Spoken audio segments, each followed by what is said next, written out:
In this video, we're going to show you how to install the fuel pump module on your Nissan Quest, located underneath the rear driver's side passenger seat.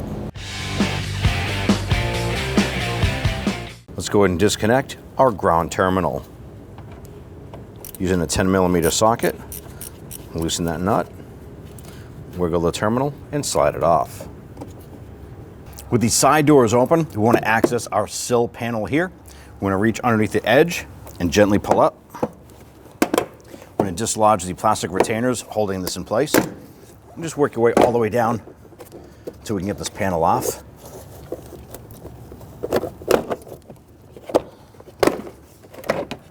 And we do need to go ahead and remove these back seats. How we're going to do that is on the front side here, there's a cover, so we're going to make sure that the seat is as far back as possible.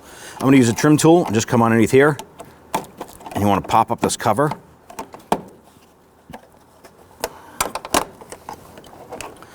Unclip it, slide that. Now we have access to a bolt right here. We want to do the same to the other side, and then we're going to slide the seat forward.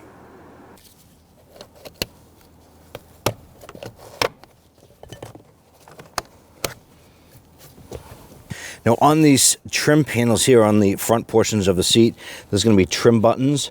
Now there's going to be some on the other side as well. We're missing one, but there's another one here. You want to pop these out. That's going to allow us some access to lift this up and gain access to the bolt with our ratchet. I'm going to push in on the center. Use our trim tool to pop that button out. Now if you have both of them, go ahead and repeat for the other one. And this will give us access here to get our ratchet underneath.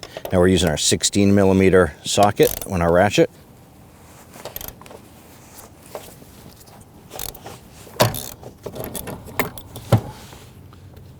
Spin that bolt out.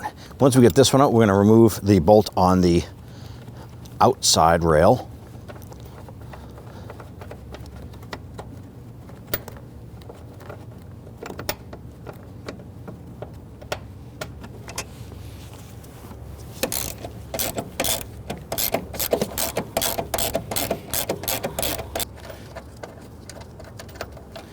All right, now let's use our seat here, our rail guide, release that, and let's gain access to the rear bolts.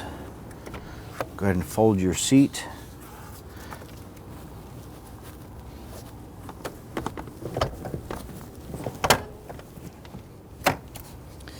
We want to remove these back trim panels here. Use your pry tool.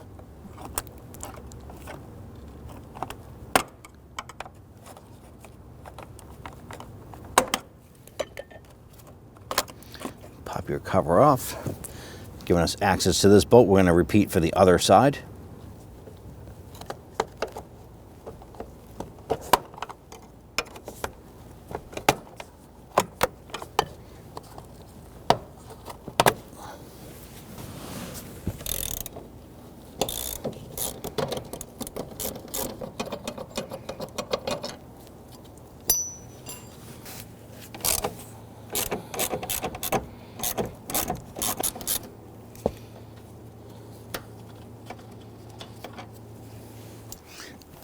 Go ahead and remove the seat from the vehicle. You can lift up this flap here, giving us access into these tabs here. Normally, to move something like this here, you want to go lefty-loosey, but these are turning to the right. You can use a Phillips head screwdriver, but sometimes they strip out the plastic. So I'm just using the basic pair of pliers here. Twist those until they line up on the panel.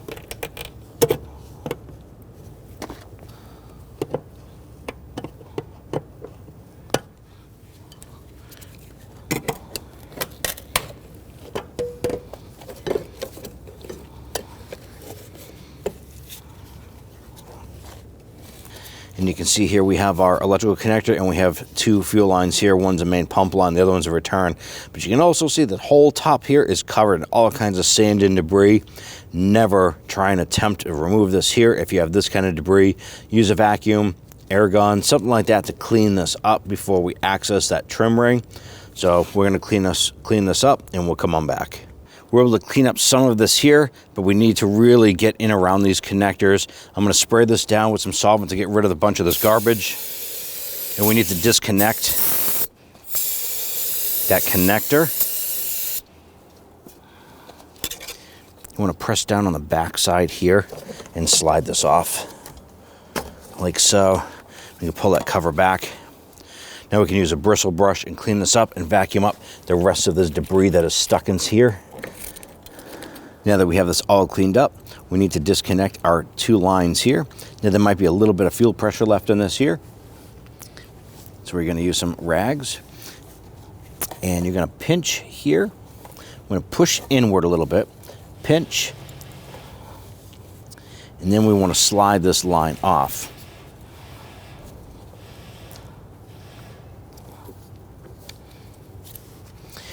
You may need to use some pliers for this here.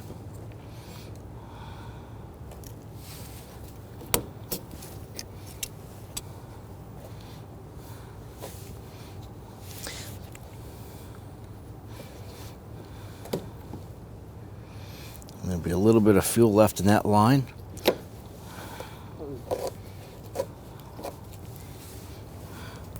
This one here has 2 pinch tabs. I want to pinch on these here and slide this off.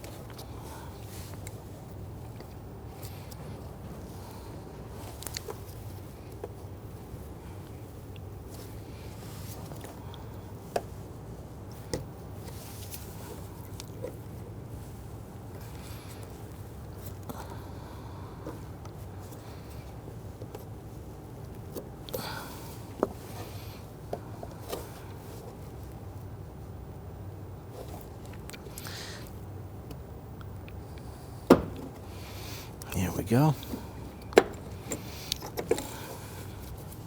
Now around the perimeter, we have the lock ring. We need to use a brass punch here. And you want to get around the edge of this keyway. And we want to tap this loose counterclockwise. Please keep in mind that the fuel pump assembly itself, the whole module, is spring loaded. So once this comes unlocked, you can see this tab here. It's all the way around the perimeter. Once it comes into the open spot, it's going to want to push up, and it'll come up probably about 1 inch or 2. You want to be prepared for that. Using a brass punch only, obviously we have fuel here. If you use steel, you can cause a spark, and well, that's not going to be good. So brass only.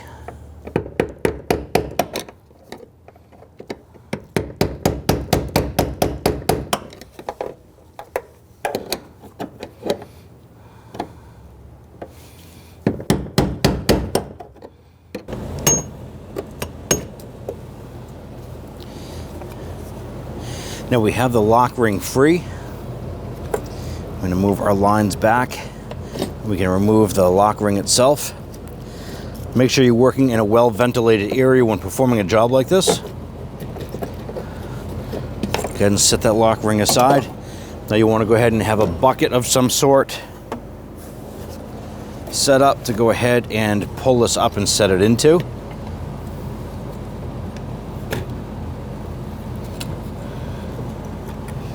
Now that we have the unit up and out, if you notice there's 2 holes right here, you need to come on the other side. I'm going to use a pocket screwdriver, and there's a push tab on the other side. You need to push that in, unlocking it, and sliding off the transfer tube.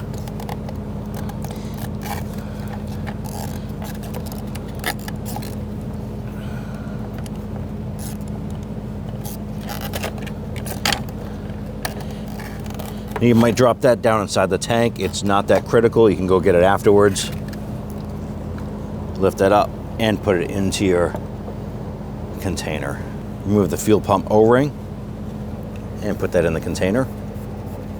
You want to carefully wipe out where the seal is to go. Make sure there's no debris in there.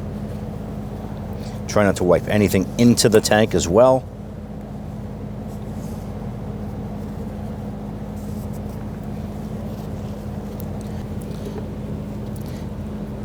Install the fuel pump O-ring. Take the transfer pump hose, line that up, and put push that up and on.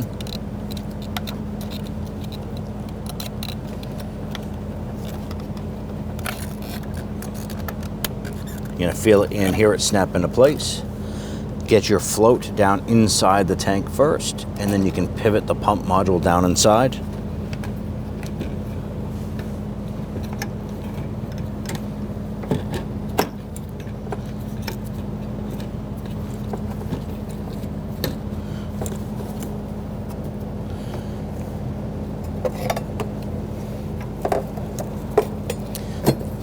Go ahead and get that lock ring in position.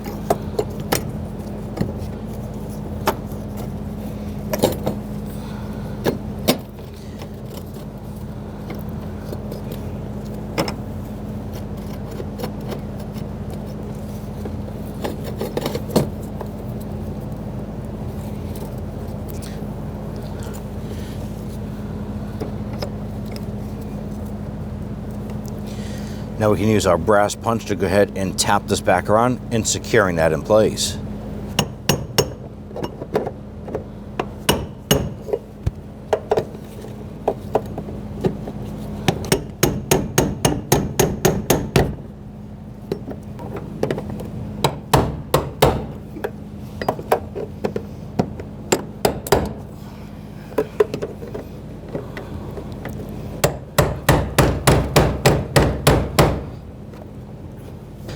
We go ahead and reconnect our fuel lines here. Want to make sure that these little clips here are facing the open ports on the connector so it actually locks in. So simply push that on. Snap it in and go ahead and give it a little wiggle. Try and pull that off and you can see that it's secure, it's not coming off. I'm going to do the same for this one here. Line that up. All you have to do is push this one on.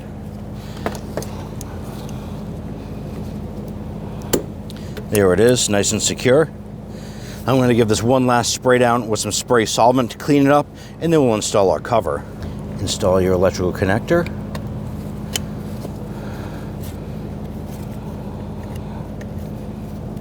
You're going to feel it and hear it snap into place.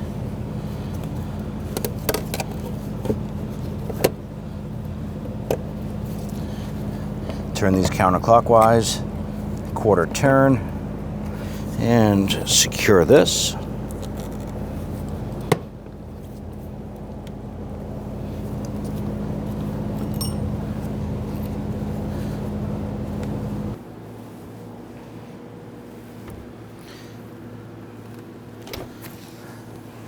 Let's go ahead and get our seat into position. Line up the brackets. Let's install our bolts. Install a bracket with this bolt here. It's the only seat rail that has the bracket on it.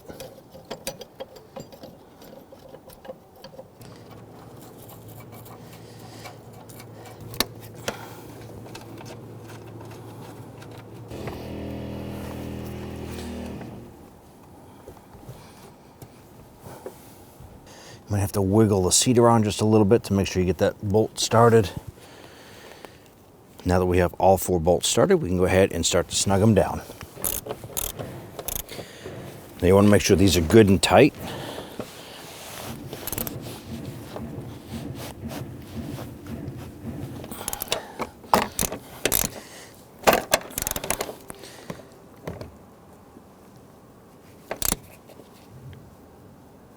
All right. Let's slide the seat forward and tighten down the rear ones.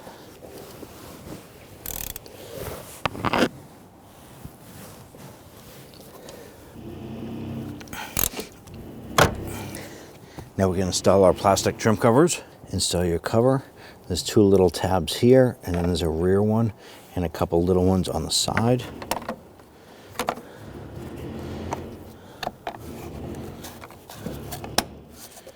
Press those in.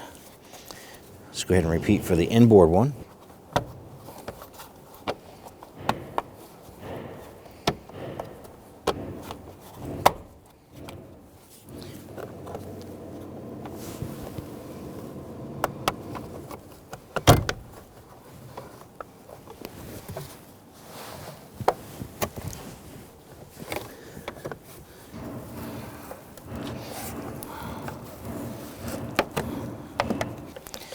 Snap that down.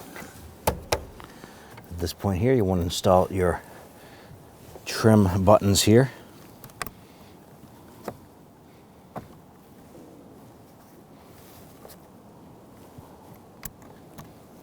We only had one here, the other one was missing, but you want to go ahead and install those now.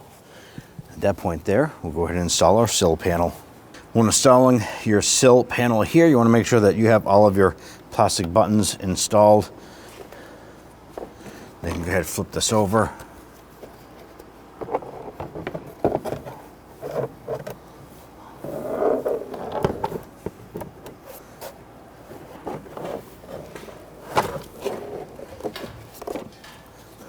And line this up.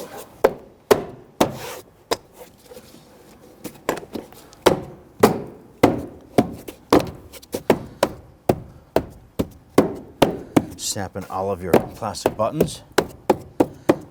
At that point there, you're all set. Install the ground terminal. Slide that down on the post. Using your 10mm socket, go ahead and snug that down.